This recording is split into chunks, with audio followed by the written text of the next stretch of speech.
Magandang gabi po sa inyong lahat.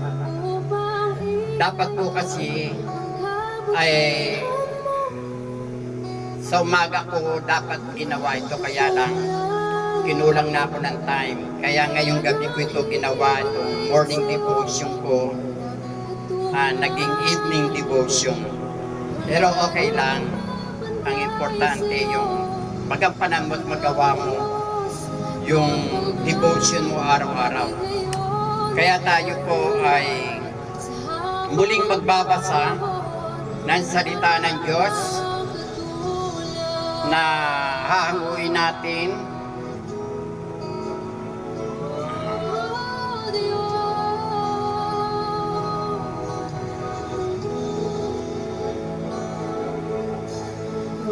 sa aklat ng Galatia. Ang mga gawa ng pita ng laman kasama ang pakikiapit, pangangalo niya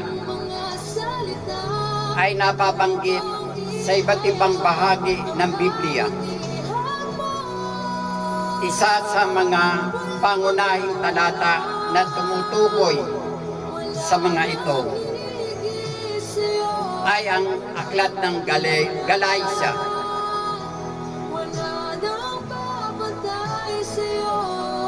Talata 5, Kabanata 19 hanggang 21. At sa mga ibang sumusunod pa na verse na ating babanggitin, narito ang sinasabi ng talata.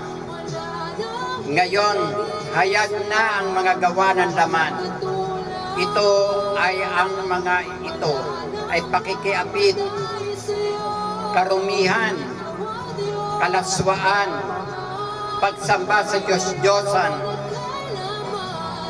pangkukulam, mga pagkapuot, mga pagtatalo, mga pagsiselos, mga pagkagalit, mga pagkamakasarili, mga pagkakabahagi, mga pagkakampi-kampi, mga pagkainggit, mga paglalasing, mga kahalayawan, at mga katulad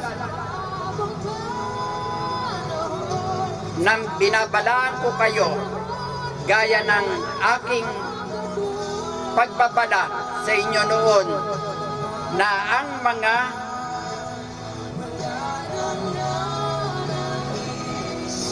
makikita nyo rin sa unang Korinto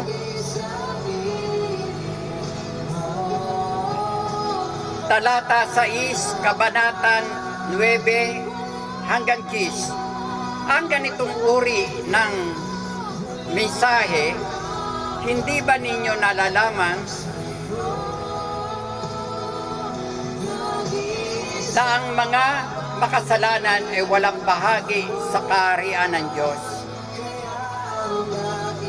Huwag kayong padaya. Ang mga nakikisalamuha sa mga bayaring babae, ang mga sumasamba sa Diyos-Diyosan, ang mga mangangalunya, ang mga nakikipagtalik sa kapwa lalaki o babae, ang mga magnanakaw, ang mga sakim, ang mga lasenggo, ang mga mapanirang puri, at ang mga mandaraya ay walang bahagi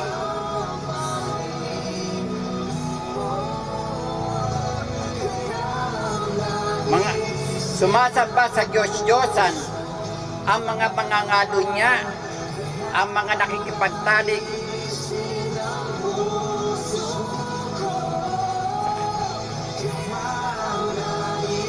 sa kapwa lalaki o babae, ang mga magnanakaw, ang mga sakim, ang mga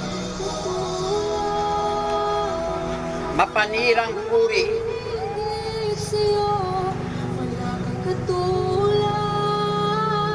Ang talatang ito ay naglalarawan ng mga kasalanang kaugnay sa pita ng laman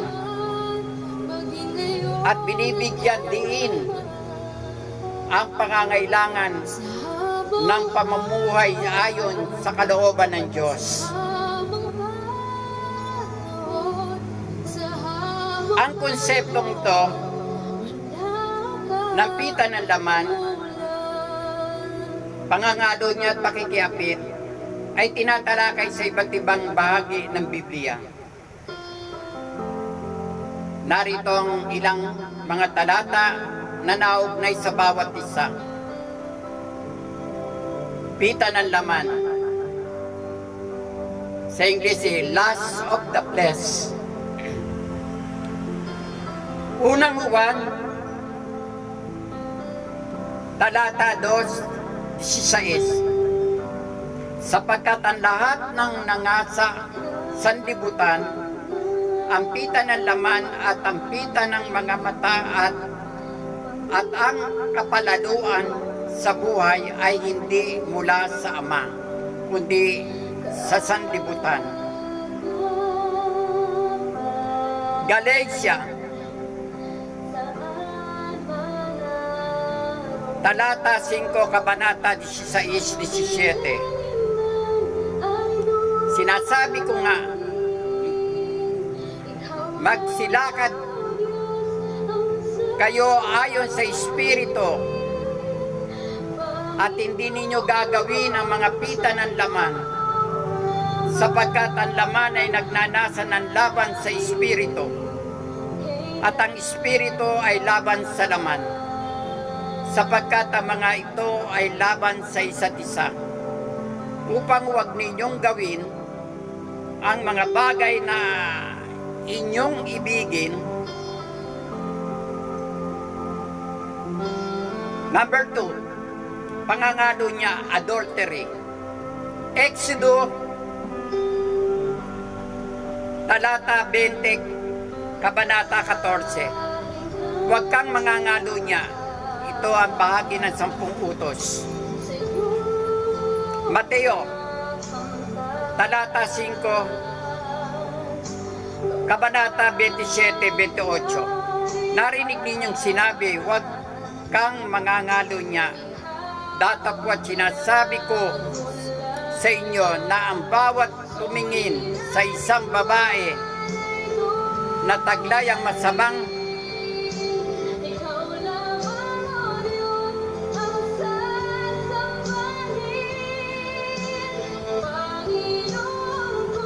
taglay ng masama ay yun ay isang paghahalay na.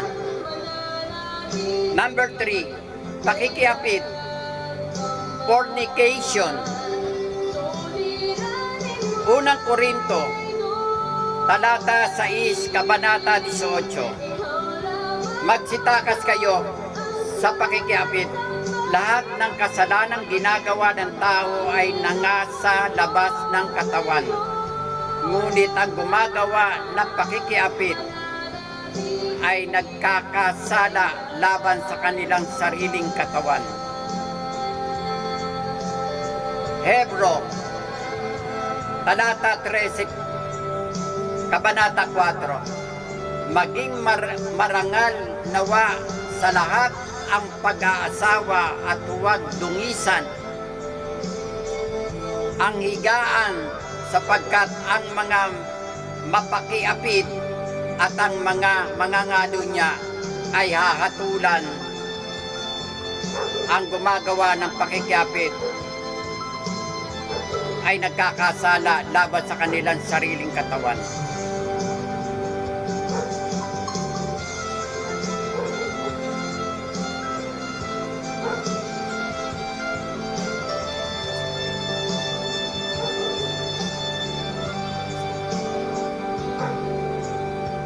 Ang galing sa talata 5, kabanata 19-21, ay tungkol sa mga gawa ng laman na kailangang iwasan ng mga mananampalataya. Sinasabi sa mga talatang ito,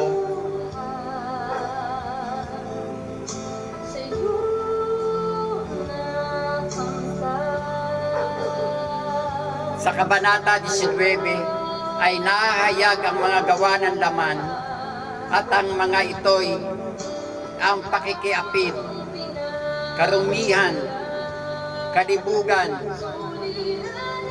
Talata 20, pagsamba sa mga Diyos-Diyosan, pangkukulam, mga pagtataniman, mga pagkakampi-kampi, mga paninibugo, mga pagkakaalit, mga pagkakagalit, mga pagkabahagi, mga hidwaan,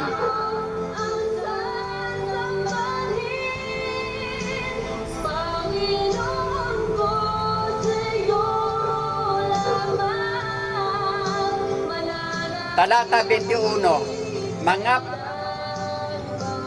kapananghilian, mga paglalasing, mga kalayawan, at ang mga katulad nito, na ang mga nagsisigawa ng ganitong mga bagay ay hindi masisipagmana ng kaharian ng Diyos.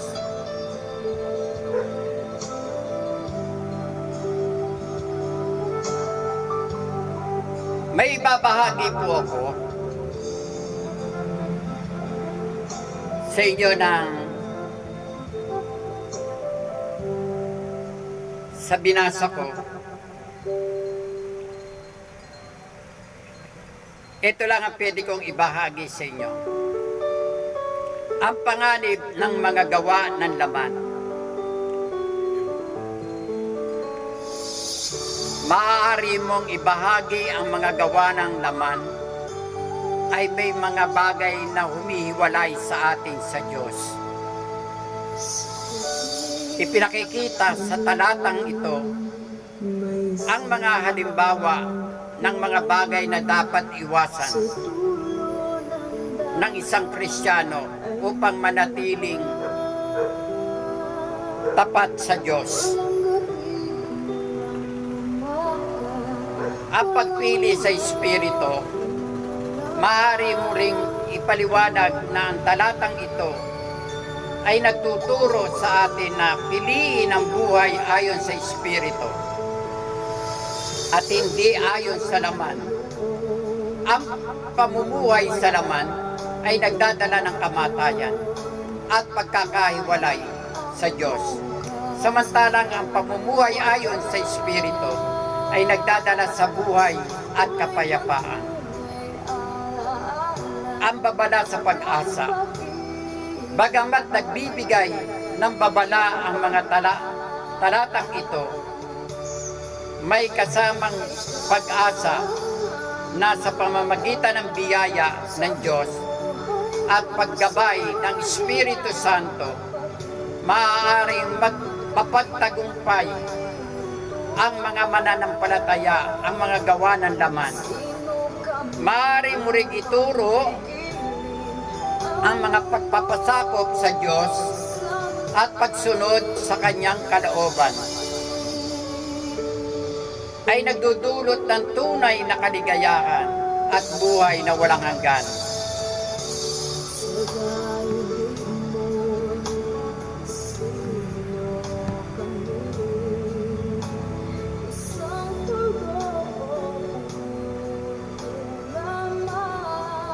Ay nagdudulot ng tunay na kaligayahan at buhay na walang hanggan. Pagninilay at pagsisisi. Ibahagi na mahalaga ang pagninilay sa ating mga buhay at ang paghingi ng tawad sa mga kasalanan.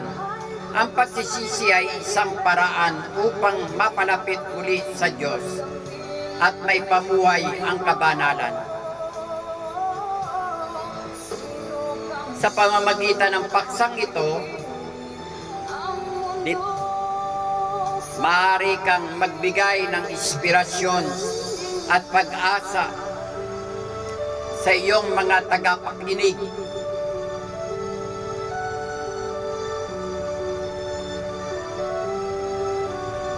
Na mamumuhunan na naayon sa kalooban ng Diyos, iwasan ang mga gawa ng laman at yakapin ang kanyang kalooban na nagdudulot ng tunay na kaligayahan at buhay na walang hanggan.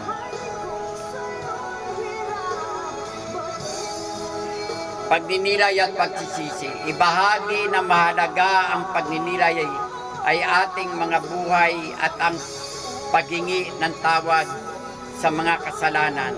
Ang pagsisisi ay isang paraan upang mapalapit muli sa Diyos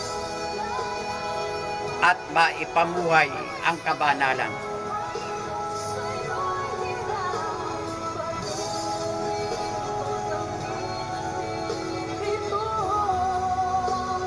Ang talatang ito ay mula sa sulat ni Apostol Pablo sa mga taga-Galacia ay nagsisilbing paalala sa atin bilang mga Kristiyano tungkol sa mga bagay na dapat nating iwasan upang manatili sa tamang landas ng pananampalataya. Ipinakikita dito ang malinaw na pagkakaiba ng mga gawa ng laman sa mga bunga espiritu. Ang mga gawa ng laman ay mga bagay na hinahanap ng ating makasalanang kalikasan.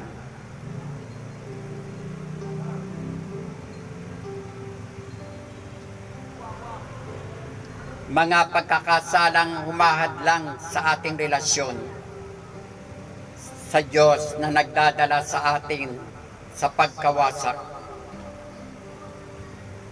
Sa ating pang-araw-araw na pamumuhay, tayo ay palaging nahaharap sa mga tukso at pagsubok na nagdadala sa atin sa mga gawa ng laman.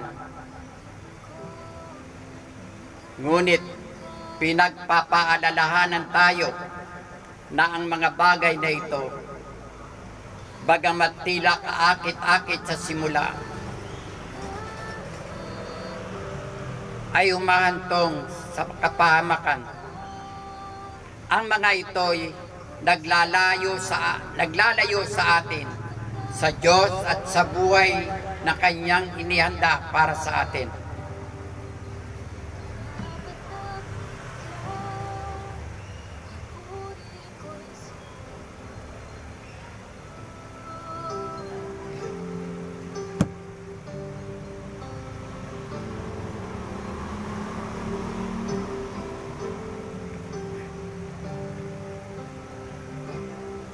Ang mga ito ay naglalayo sa atin sa Diyos at sa buhay na kanyang inihanda para sa atin. Gayunpaman, hindi tayo iniwan ng Diyos ng walang pag-asa. Sa kanyang biyaya ay pinagkaloob niya ang Espiritu. Nasa ganon, gumabay sa atin upang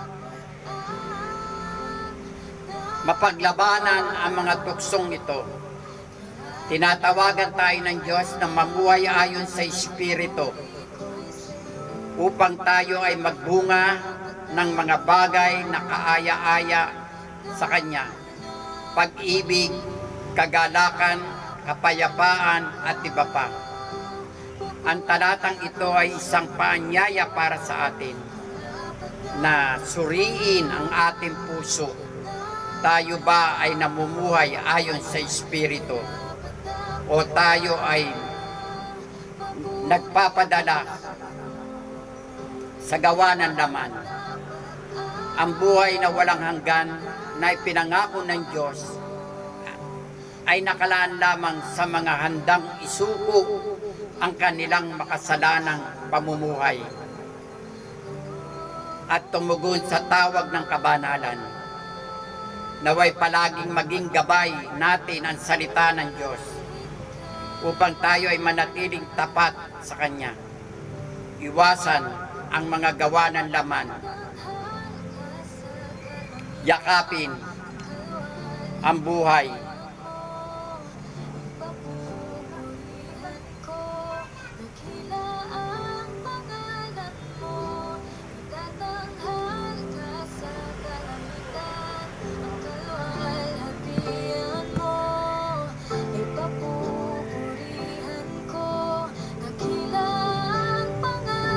Mananalangin po ako para sa pag-iwas ng mga gawa ng laman. Atin pong pakinggan ang panalangin ito.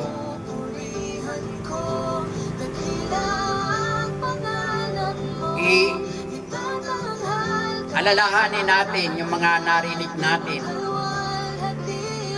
Hindi basta-basta narinig lang, kundi suriin natin ang ating sarili. Kumbinsi natin ang ating sarili kasama ng Espiritu na makasunod tayo sa kalooban ng Diyos. Yung Kanyang pinag-uutos, yung Kanyang pinagbabawal. Panginoon Diyos, aming Ama sa langit, sumabay po kayo. Lumalapit kami sa iyong harapan na may mapagkumbabang puso. Salamat sa iyong salita na nagbibigay gabay at liwanag sa aming landas. Sa Galatia na binasa kong Kabanata 5:19-21, pinakikita mo sa amin ang mga gawa ng laman na dapat naming iwasan. Ang mga bagay na naglalayo sa amin sa iyong kabanalan, iniiling namin na tulungan mo kami na umiwas sa mga tukso ng imoralidad, karumihan at kasakiman. Huwag mo kaming hayaang magpadaig sa mga tukso ng immoral at karumihan at kasakiman. Huwag mo kaming hayaang pamahayan ng galit at pagkagalit at alitan. Naway ang iyong Espiritu Santo ang manguna sa aming mga puso at isipan upang kami mamuhay ayon sa iyong kalooban. Bigyan mo kami ng lakas upang labanan ang mga bagay na nagdadala ng pagkakahati at kasalanan sa aming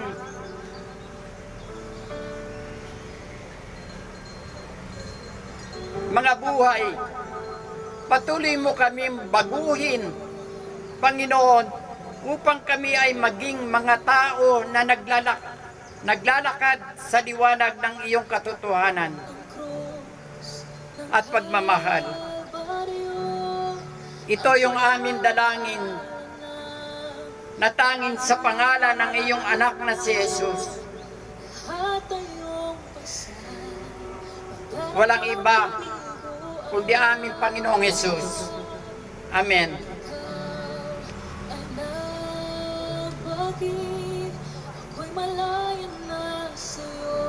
Habang binabasa ko lahat itong mga binasa ko ngayon,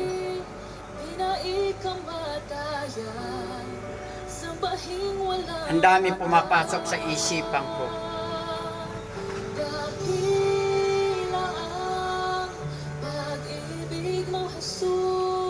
Hindi lingid sa inyo.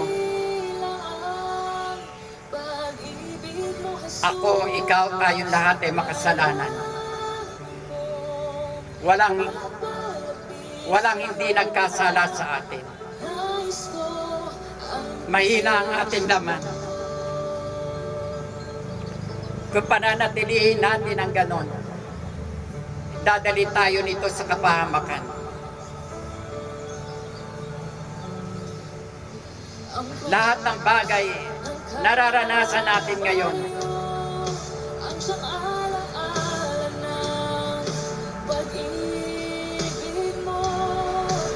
Sa akala natin,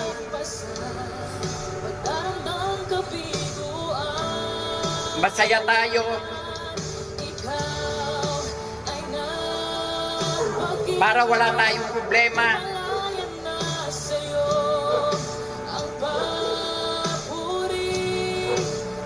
Pero kung pagninilayan natin ang ating sarili, yung mga ginagawa natin, sa nabanggit kong lahat dito sa Galatia, ito ay part ng ating mga kasalanan. Kaya humingi ako ng tulong sa banal na Espiritu na tulungan tayo na maiwasan ang lahat ng ito. Napakahirap, mga kapatid, abutan tayo sa ganitong kalagayan.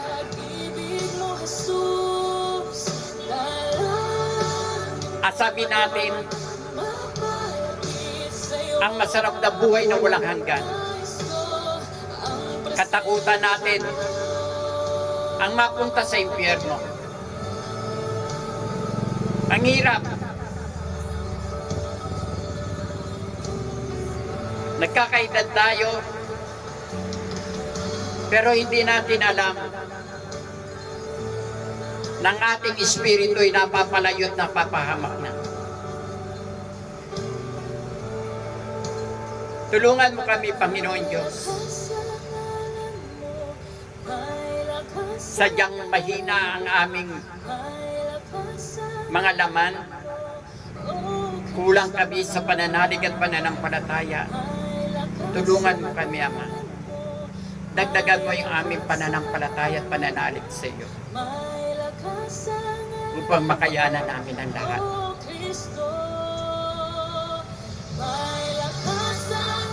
Maraming salamat. Magandang gabi sa inyong lahat. Kung ito man po'y napakinggan ninyo at hindi nyo maintindihan, ulit-ulitin lang po ninyo.